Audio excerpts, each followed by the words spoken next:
Chapter 10. Your Right to be Rich. It is your right to be rich.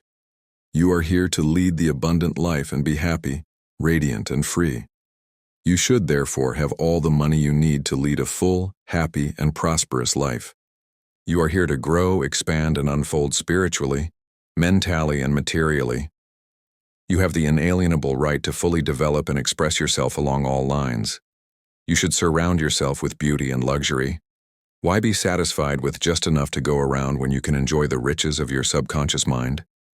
In this chapter, you can learn to make friends with money, and you should always have a surplus.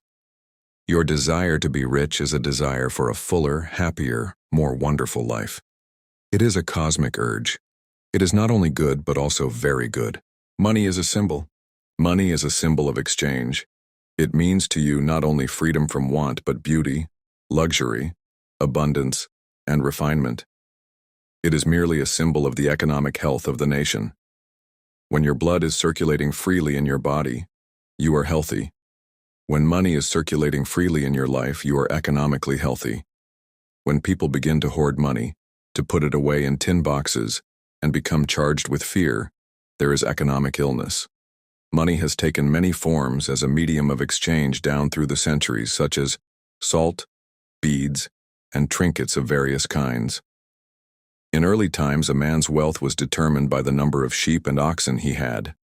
Now we use currency and other negotiable instruments, as it is much more convenient to write a check than carry some sheep around with you to pay bills.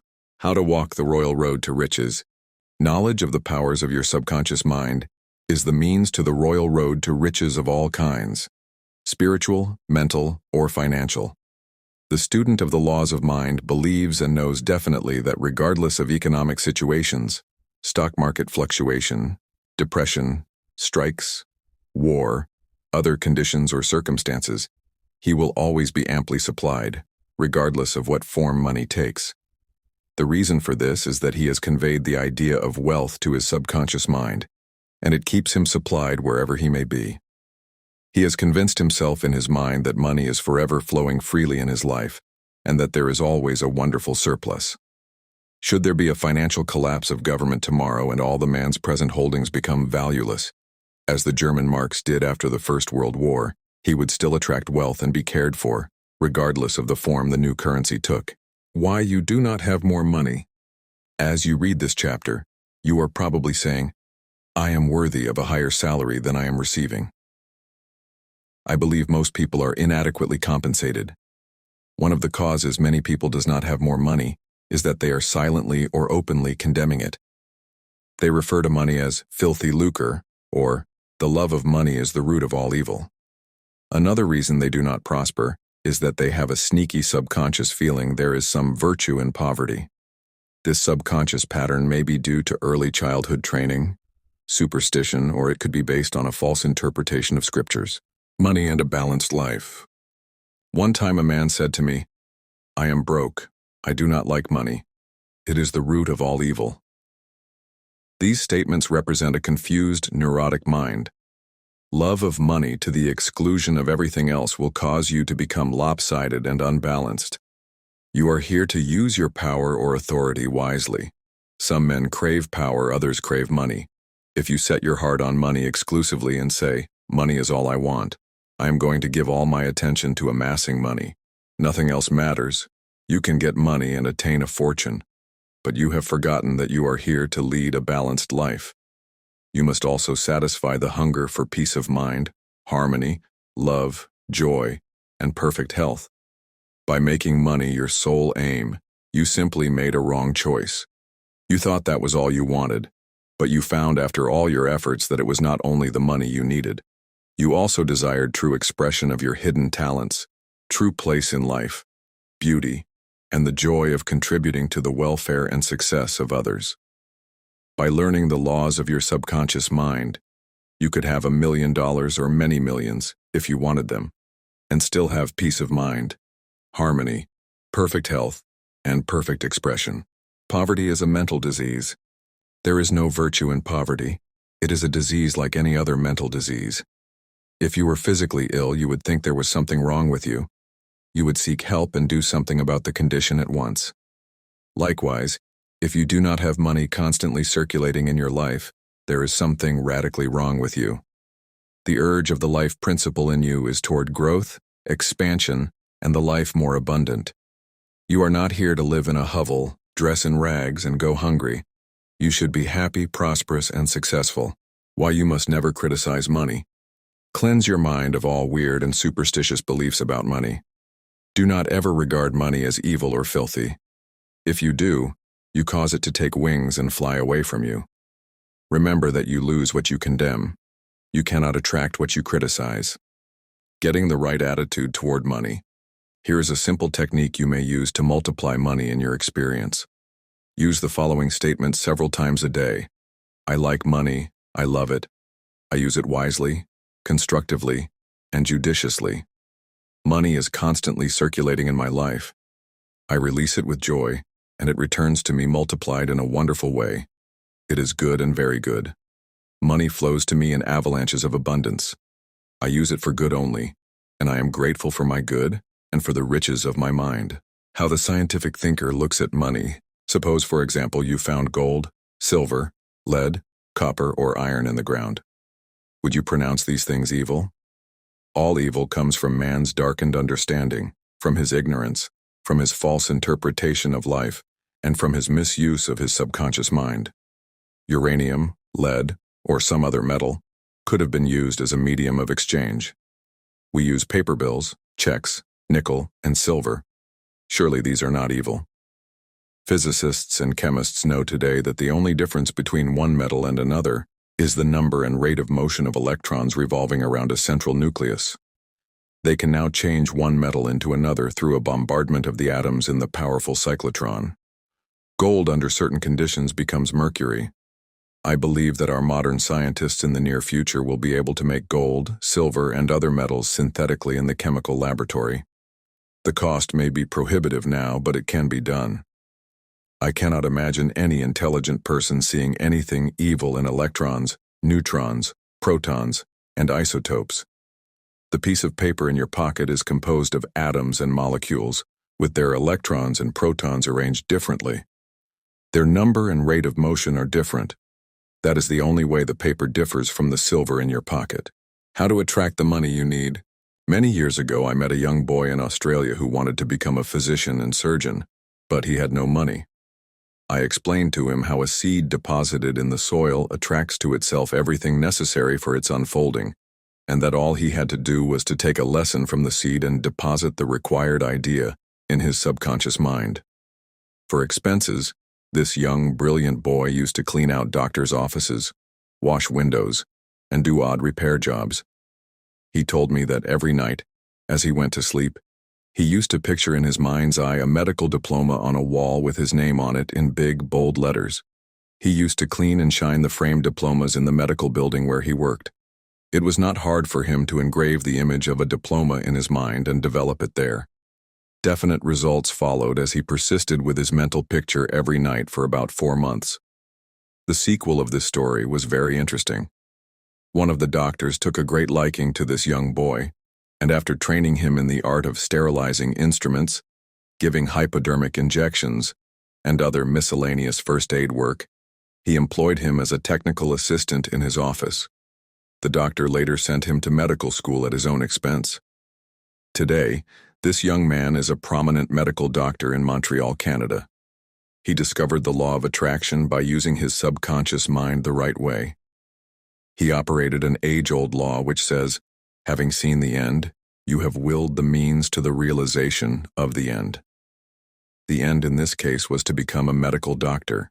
This young man was able to imagine, see, and feel the reality of being a doctor. He lived with that idea, sustained it, nourished it, and loved it until through his imagination it penetrated the layers of his subconscious mind and became a conviction, thereby attracting to him everything necessary for the fulfillment of his dream.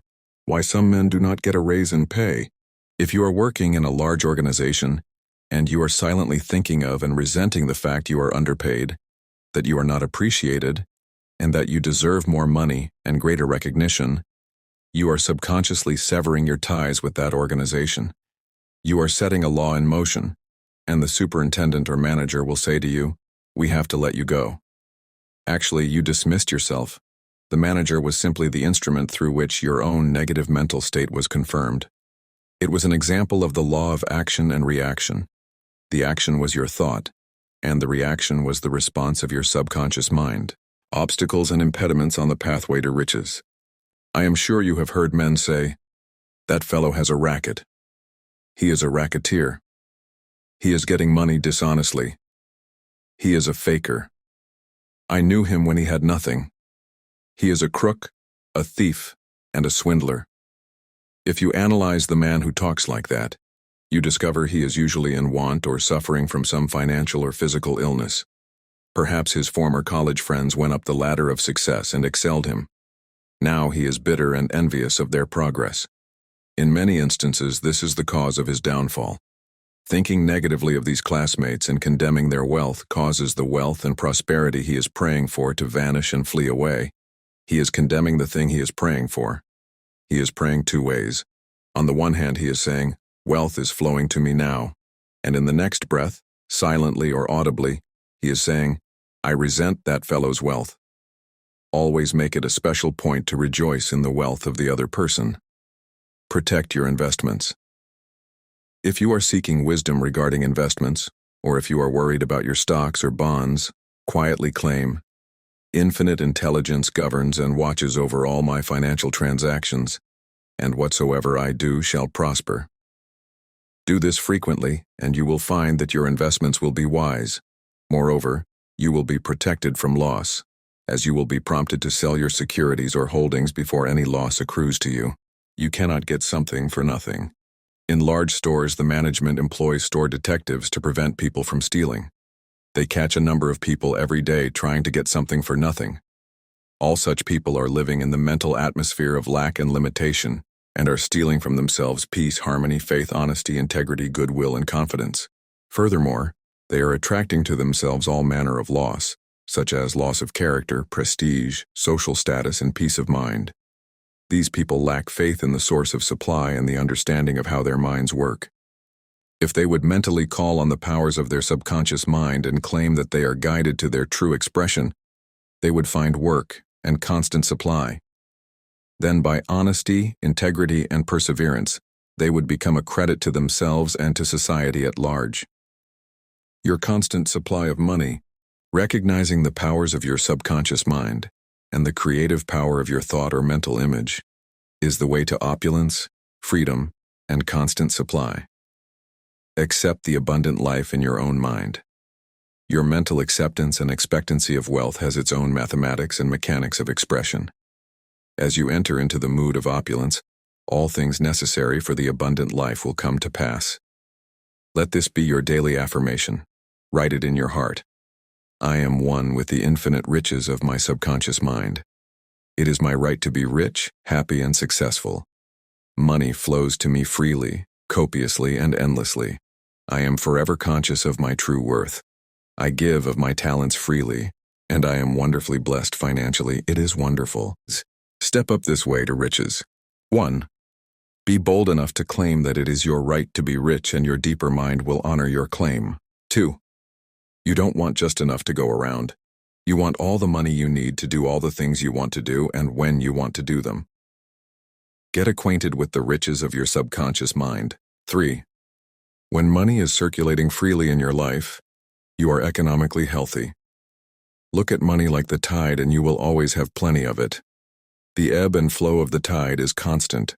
When the tide is out, you are absolutely sure that it will return. 4. Knowing the laws of your subconscious mind, you will always be supplied regardless of what form money takes. 5.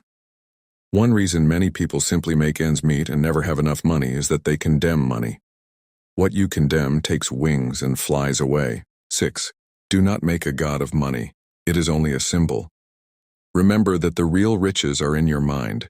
You are here to lead a balanced life. This includes acquiring all the money you need. 7.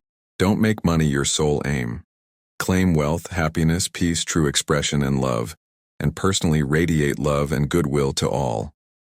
Then your subconscious mind will give you compound interest in all these fields of expression. 8. There is no virtue in poverty.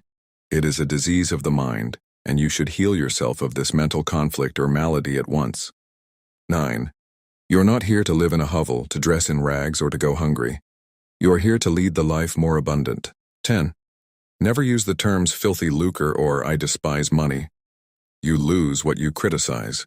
There's nothing good or bad, but thinking of it in either light makes it so. 11. Repeat frequently. I like money. I use it wisely, constructively, and judiciously. I release it with joy and it returns 1,000-fold. 12. Money is not evil any more so than copper, lead, tin, or iron which you may find in the ground. All evil is due to ignorance and misuse of the mind's powers. 13. To picture the end result in your mind causes your subconscious to respond and fulfill your mental picture. 14. Stop trying to get something for nothing. There is no such thing as a free lunch. You must give to receive. You must give mental attention to your goals, ideals, and enterprises, and your deeper mind will back you up. The key to wealth is application of the laws of the subconscious mind by impregnating it with the idea of wealth.